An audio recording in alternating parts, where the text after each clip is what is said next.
Yun nga mga mamster, shoutout ulit sa inyo. Panibagong video, panibagong buhay na naman.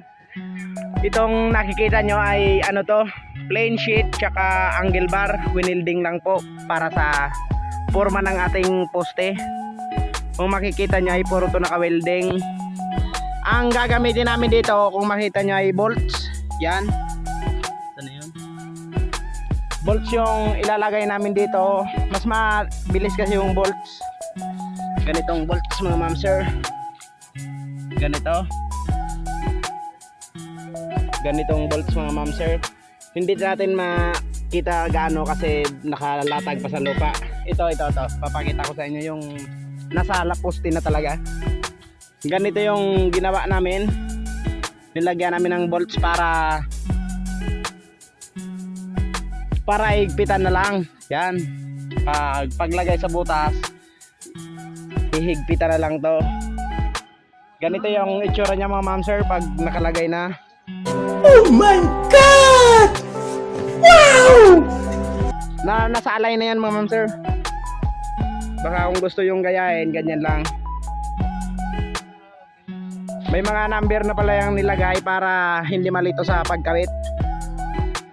Mahirap kasi kung iba-iba na yung ano. Kaya may number. Kung number 1 lang, magkakasama din. Bubuhusan namin to mga mamser ngayon. Yun, may pupurmahan pa ng isang poste.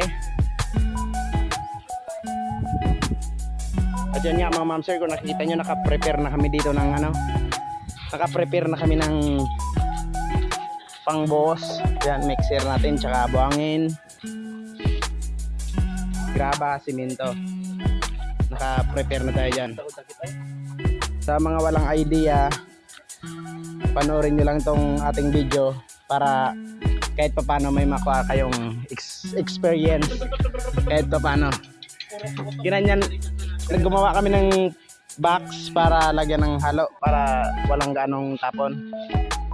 Tingnan nyo na lang mamaya pag buhos natin mga mamser.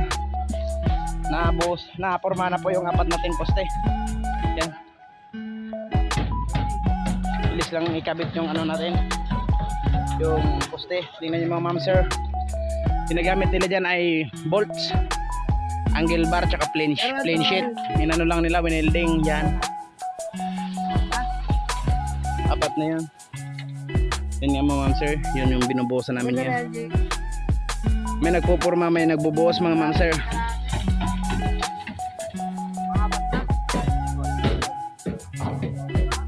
Yan mga mamser.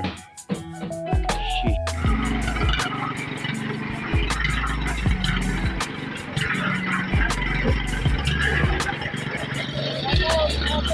Shoutout pare, shoutout sa Ayan.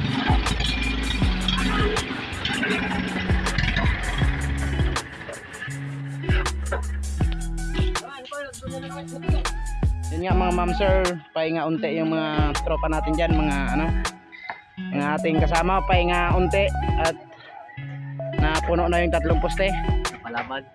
Napalaban. Pahinga muna unti sila para mamaya isang poste na lang bubuhusan namin. Ayos na. Isang ano na lang.